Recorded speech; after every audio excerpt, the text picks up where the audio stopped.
मैं जल महल के पीछे वाली साइड में हूँ और यहाँ पे मैं थोड़ा वॉक करने आ गई थी। मैंने कहा पीछे की साइड कैसे लगती है वो भी देख लें। ये देखिए हम आ गए हैं रामगढ़ और ये नीचे जो दिख रहा है आपको, ये देखिए बंदर ही बंदर, खूब बंदर है यहाँ पे। नीचे जो खाली जगह दिख रही है ये कभी डैम हुआ करता था यहाँ पे।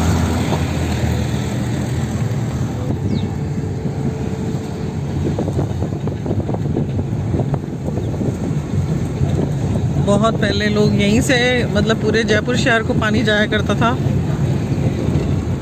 लेकिन कभी अकाल पड़ा तो ये यहाँ पानी सूख गया, डैम बंद कर दिया गया, वहाँ लोगों ने घर बना लिए हैं।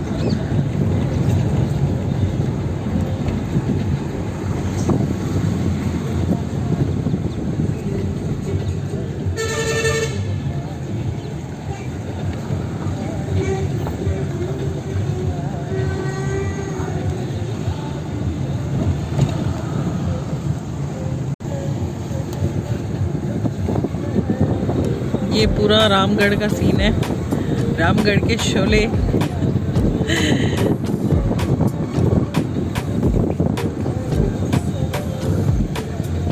बहुत ही प्यारा व्यू है यहाँ का, आने जाने का रास्ता बहुत ही अच्छा है।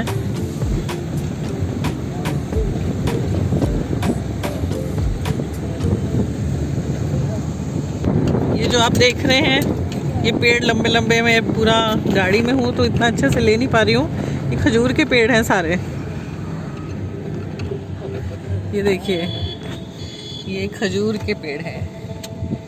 और ये देखिए मंकी जी दिख रहे हैं, ढेर सारे मंकी दिख रहे हैं।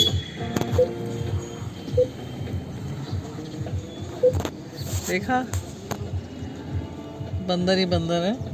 और ये देखिए यहाँ आ गए हैं हम, ये जम्बई माता के मंदिर। तो चलिए दर्शन करके आते हैं।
ये थी जम्बई माता।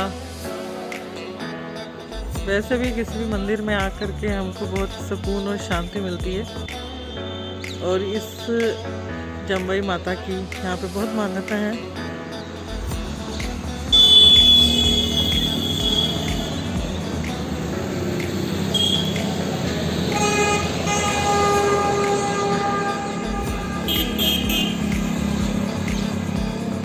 आसपास पूरे पहाड़ हैं, एक अलग ही शांति है। हल्का हल्का सुबह का नज़ारा है ये, ठंडी ठंडी हवा।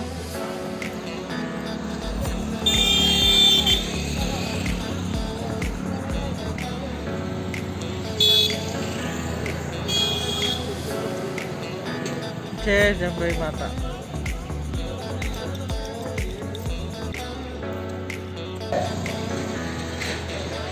ये जम्बई माता के बारे में संक्षिप्त में इतिहास लिखा हुआ है कि किस तरह से राजवंश की कुल देवी जम्बई माता का मंदिर है ये जयपुर से लगभग 30 किलोमीटर दूर है। रामगढ़ की पर्वतमाला के बीच में एक पहाड़ी है और वहाँ पर ये स्थित है।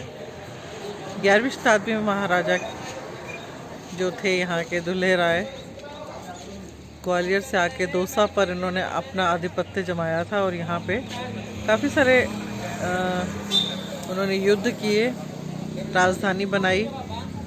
उनके पुत्र और उनके आगे पीढ़ी उन्होंने बढ़ाई और वहीं से शासनकाल ये चलता रहा। कहा जाता है युद्ध के दौरान जो राजा की जो सेना थी उसे काफ़ी क्षति पहुंचाई गई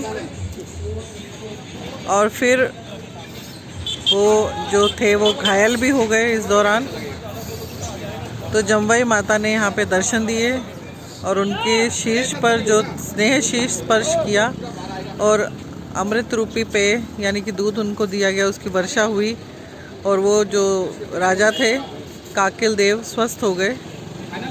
और माता ने काकिल देव को वरदान भी दिया जिस पे सैनिक कि जो भी सैनिक उसको उनके नाम से पुकारेगा वो अगर बेहोश भी होगा, मूर्छावस्था में होगा वो, तो वो जीवित हो जाएगा और उसके बाद ही वो युद्ध करेगा। जो उनकी सारी सेना जो मर गई थी, जो मूर्छित हो गई थी, वो सारी माता का नाम लेकर के, माता का सिर्फ नाम लेने से ही जीवित हो गई और फिर बाद में वो पुनः युद्ध हुआ और इस तरह से उन्होंने विजय प्राप्त किया। तो ये कहानी है, इसके बारे में इतिहास है ये।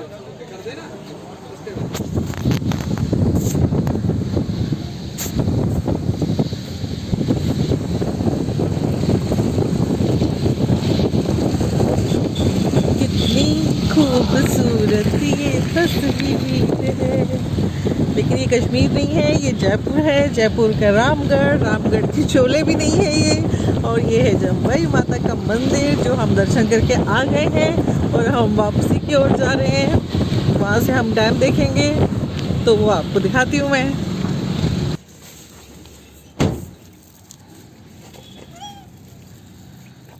क्या चाहिए तुमको?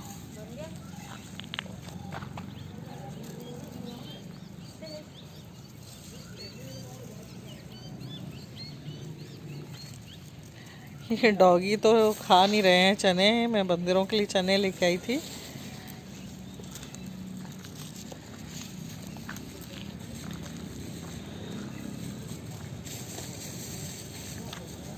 चने ही है और कुछ नहीं है।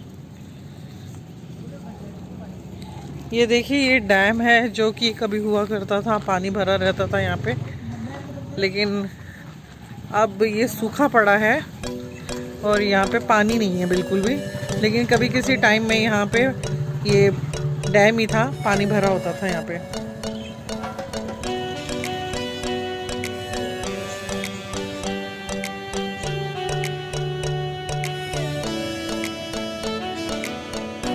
ये देखिए नजदीक से, ये है डैम,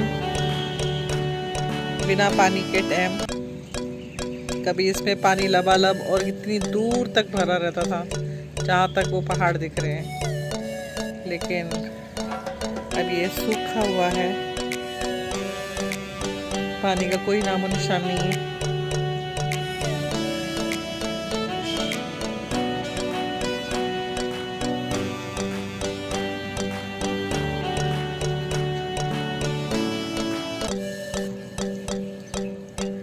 अब हम आ गए हैं बिरला ऑडिटोरियम, फिर हम करेंगे ब्रेकफास्ट, फिर आगे चलते हैं। मंगाया है प्लेन डोसा, देखो कितना बड़ा है।